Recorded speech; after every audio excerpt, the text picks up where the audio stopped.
बिस्मिल्लाहिर्रहमानिर्रहीम दोस्तों, अस्सलाम वालेकुम। इंजीनियर ऑनलाइन यूट्यूब चैनल में खुशामदीद। दोस्तों, ये वीडियो स्पेशली तौर पे क्वेटा शहर में तैयार की गई है आपके लिए।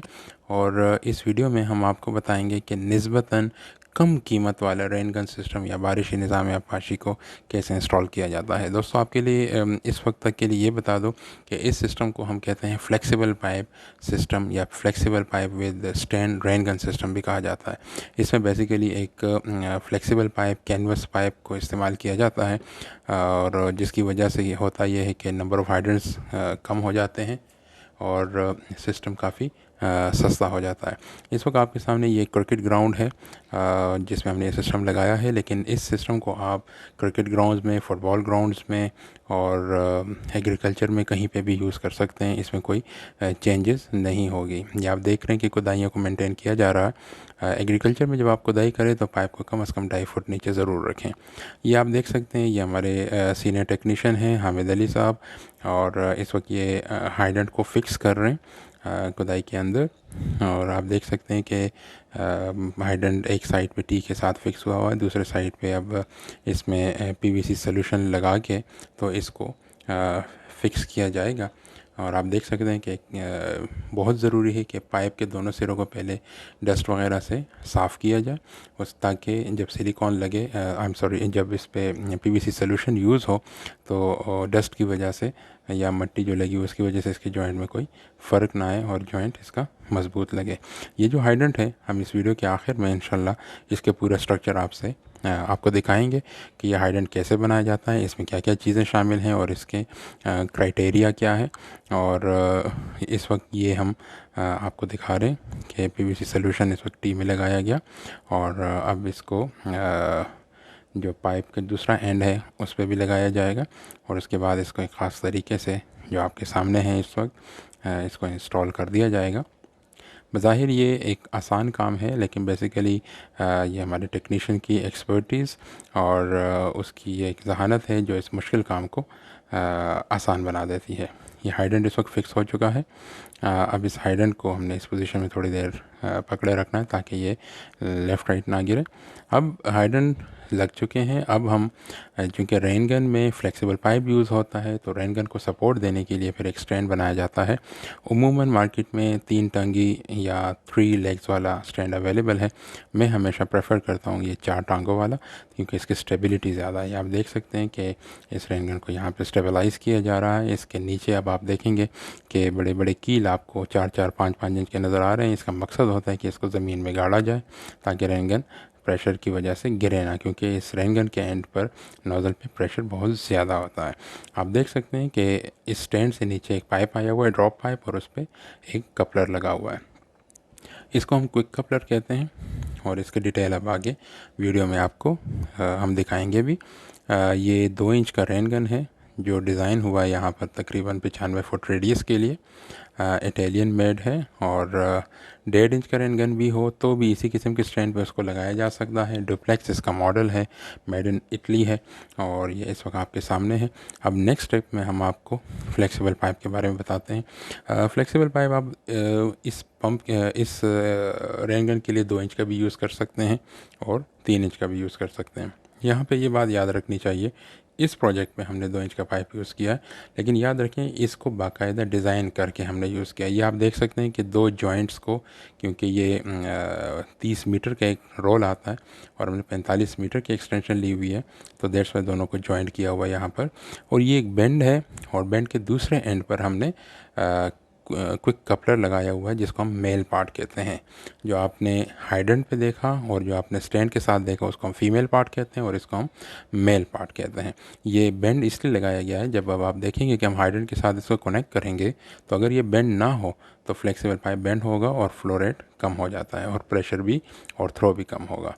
ये आप देख सकते हैं कि मेल फीमेल पार्ट्स को हम ज्वाइन कर रहे हैं कपलर के। अब इस रेन गन को हमने लगा दिया है। दूसरे एंड को अब हम हाइडेंट के साथ जोड़ेंगे। ये आपके सामने फीमेल हाइडेंट है इस वक्त, और अब हम एल्बो के साथ जो हमने मेल हाइडेंट वेल्ड किया हुआ है वो इसके साथ लगेगा। ये जिस डब्बे में आपको नज़र आ रहा है बेसिकली इसको हम वॉल बॉक्स कहते हैं। एग्रीकल्चर में इसका इस्तेमाल नहीं होता। ये अलबत्ता क्रिकेट ग्राउंड्स या पार्क्स या दूसरे बड़े बड़े लॉन्स में जब हम करते हैं तो वहाँ इसको इस्तेमाल किया जाता है।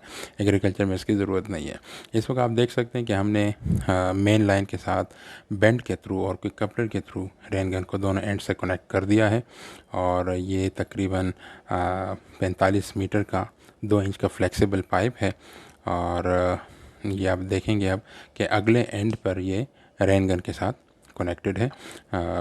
ये देख सकते हैं आप। इस लेंथ को आप ज़्यादा भी कर सकते हैं, कम भी कर सकते हैं, लेकिन जितना ज़्यादा करेंगे इतना ज़्यादा प्रेशर ड्रॉप होगा और उसका नुकसान ये होगा कि थ्रो कम होगी। तो अमूमन अगर बहुत ज़्यादा लेंथ रिक्वायर्ड होती है एग्रीकल्चर में, तो हम बेसिकली कोशिश करते हैं कि 100 फुट से ज़्यादा ना करें, क्योंकि उसको मैनेज करना मुश्किल हो जाता है। लेकिन लैंडस्केप में, पार्क्स, लॉन्स पे हम इसको 45 मीटर तक 100-150 फुट, 250 फुट तक भी ले जा सकते हैं। ये आप देख सकते हैं कि पाइप दोनों साइड से कनेक्ट हो चुका है और इस वक्त ये rain gun system fully prepared है चलने के लिए। अभी हम आपको चला के भी दिखाएंगे कि ये चलते हुए कैसे परफॉर्म करता है। और यही सिस्टम A to Z बिल्कुल सेम टू सेम आप एग्रीकल्चर में यूज़ कर सकते हैं। ये आप देख सकते हैं कि अभी हम इस सिस्टम को चला रहे हैं और इसकी इनिशियल एडजस्टमेंट्स हो रही हैं, इसकी थ्रो नापी जाएगी और सारे पैरामीटर टेक्निकल हम इसको वेरीफाई करेंगे। उसके बाद हम क्लाइंट के हैंड ओवर करेंगे। ये देखें, अब ये फुल फ्लेज सिस्टम चल रहा है। इस वक्त ये तकरीबन 95 फीट रेडियस पे डिज़ाइन था और ये 98 फीट दे रहा है। और ये आप देख सकते हैं कि एक रेन कर्टन है, एक बारिशी पर्दा आपको बिल्कुल साफ़ नज़र आ रहा है। और ये देखें कि किस तरह से ये हमने इसको आपस में कनेक्ट किया हुआ है। ये एल्बो के बेंड के थ्रू हमने हाइडेंट के साथ कनेक्ट हैं। और ये अगर बेंड ना होता तो यहाँ फ्लेक्सिबल पाइप खुद ब खुद बेंड होता, जिसकी वजह से प्रेशर ड्रॉप होता और जाहिर सी बात है कि फिर इसकी थ्रो कम रह जाती।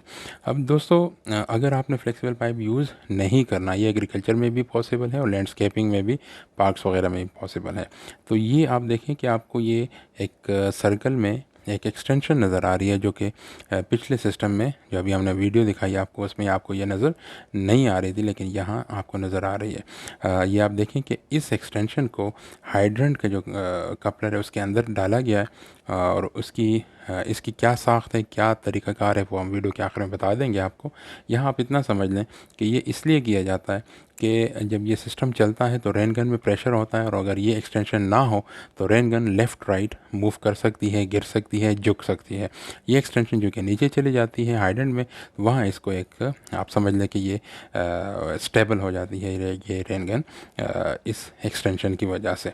और अगर आपने अब इसको खोलना है तो बड़े सिंपल से आपने कपलर खोला और ये एक्सटेंशन समेत हाइडेंट आपने निकाल के रेन गन आप अपनी स्टोर में रख सकते हैं। ये वो आप देख सकते हैं कि एक पाइप है जिसके ऊपर रेन गन फिट होगी, फिर ये कपलर है और कपलर के साथ नीचे एक्सटेंशन पाइप को बाकायदा वेल्ड किया जाता है। तो ये एक्सटेंशन इसीलिए, जैसे पहले बता चुका हूँ मैं, कि ये स्टेबलाइजेशन के लिए। और ये वो कपलर है जो हमने हाइडेंट के साथ यूज़ किया। आप देखें हाइडेंट है, फिर एक वाल्व लगा हुआ है, नीचे निपल लगा हुआ है, फिर सॉकेट लगी हुई है। सॉकेट के नीचे आप वॉल सॉकेट भी यूज़ करेंगे ताकि पीवीसी से आप जीआई में इजीली कन्वर्ट कर जाएं। और ये जो पाइप निपल है, इसकी लंबाई आप अपने साइट के मुताबिक डिसाइड करते हैं कि कितना लंबा आपको चाहिए, हाइडेंट कितना ऊपर चाहिए, अकॉर्डिंगली इसको डिज़ाइन किया जाता है। और अब ये क्वेश्चन आता है कि ये हाइडेंट को कितना, ये जो एक्सटेंशन है इसकी हाइट कितनी होनी चाहिए। तो बड़ी सिंपल सी बात है, जितना आप देख रहे हैं कि कपलर का जो निपल है उतनी ही हाइट इस एक्सटेंशन की भी होनी चाहिए। और ये हम आपको एक एरो के थ्रू दिखा रहे हैं कि ये एक्सटेंशन यहाँ पे आकर लगेगा। तो दोस्तों, ये आज की वीडियो थी। उम्मीद है आपको पसंद आई होगी। Thank you very much. अस्सलाम वालेकुम।